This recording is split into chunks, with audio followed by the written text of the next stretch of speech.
So on the optimistic side, there's 6 hard commits and 5 of them are pretty high 4 stars. Oh, God. So we see this every year at this point in the years that we see some oddball names in the top 10 or 15 in the nation in recruiting. And right now we're seeing Texas Tech and Northwestern, and they're not necessarily, they have not upgraded or improved their recruiting that significantly. They have just jumped in full throttle initially, and they've done well, but they are still getting the same quality of player. They've just got sheer numbers. LSU's only got 6 hard commits.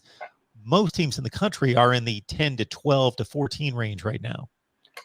Which is why I really just rarely look at rankings when I'm like writing an article. Like, I don't think there's anywhere I can actually tell you for certainty, Mark. There's nowhere in our article we put out the other night that LSU now has the 47th ranked class. You know, like I did say, like LSU losing Derek Williams, Arch Manning, these guys. Is that a sign of things to come? Can they flip the narrative? You know, all that type of talk, of course, but nowhere am I like the 47th ranked class. I rarely look at that stuff because it doesn't matter to me until really the last few months even. And then, you know, it matters and really doesn't matter unless you're kind of a stat nerd and kind of want that title of number one, which is fantastic to get, you know. And so I'm going to go from the optimistic perspective on this to the pessimistic look on it. And that's that LSU typically gets its share of top 50 to 100 players. Now, the top 4 to 5 players out of this 6 in this class are strong players, top 300 players in the nation. So they could turn out to be all SEC kind of performers. But LSU typically gets that super upper echelon guy, and they've yet to get him. Their top rated guy right now is, of course, Mac Markway, the tight end, at 147. Yeah, I was about to say Markway is a fantastic get because position and need, we had to get a tight end, but then we got a superstar tight end. But once again, if you look at Markway, if you look at Markway, comma, Mark, Markway, you know, another dude who had a long time relationship with Brian Kelly, who knew this staff well, knew the Mike Denbrock offense even with Notre Dame. And so coming to LSU was no problem for him. In fact, it was an upgrade. He loves Joe Burrow, already doing the posing with the cigar like he's Joe Burrow on his last visit. Like, this kid is built for LSU.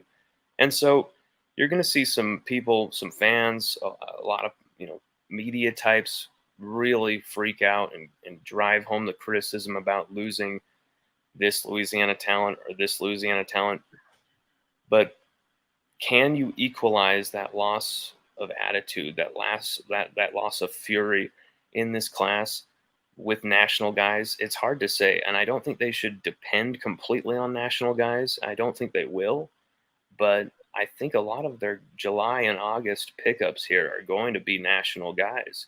I gotta say, I really think that's going to be the makeup of the class for right now. And then at the back end of things, that's when you see them pick up the Kylan Jacksons, hopefully, the Jordan Matthews, but specifically Shelton Sampson Jr., maybe Curly Reed, possibly Omarion Miller coming back to the fold. Jaden Osbury, it's such a toss-up. I don't see him picking LSU now that Notre Dame has entered the fray. I feel like something strange something alchemic is happening there with Notre Dame entering the fray with his recruiting. Caleb Jackson, a big-time running back at a Liberty Magnet, a guy you would bet on LSU to get in most classes, even though they already have a really dynamic running back, number one guy in Trey Holly. You'd expect them to get those two guys. I really don't know about Caleb Jackson, though. You know, like, I'm trying not to be pessimistic. I'm just trying to say that LSU are going to have to pick their poison here. You know, it would be catastrophic, though, to lose guys like Shelton Sampson Jr., the two offensive linemen, Tyree Adams, Salance Hurd, Jordan Matthews. I don't expect them to do that. I expect them to really, circle the wagons and make sure they nail down at least those top of the top guys for this class. And maybe you see guys like Harvey Broussard, receiver out of St. Martinville, getting an opportunity, getting in this class. And, you see Kai Preen, people like that get into this class because maybe Omarion Miller doesn't return to the fold, and maybe 3-star Kyle Parker gets a 4-star and then flips to another school. You never know what will happen. And that was just totally hypothetical with Kyle Parker, by the way. But just 2023 class, I think it will be hinging more on the national than the local. But I think LSU, this class really has to, Mark, imperative. I cannot stress it enough. Has to get Shelton Sampson Jr. You have to get that player above all. That is the one player in Louisiana that you have to get.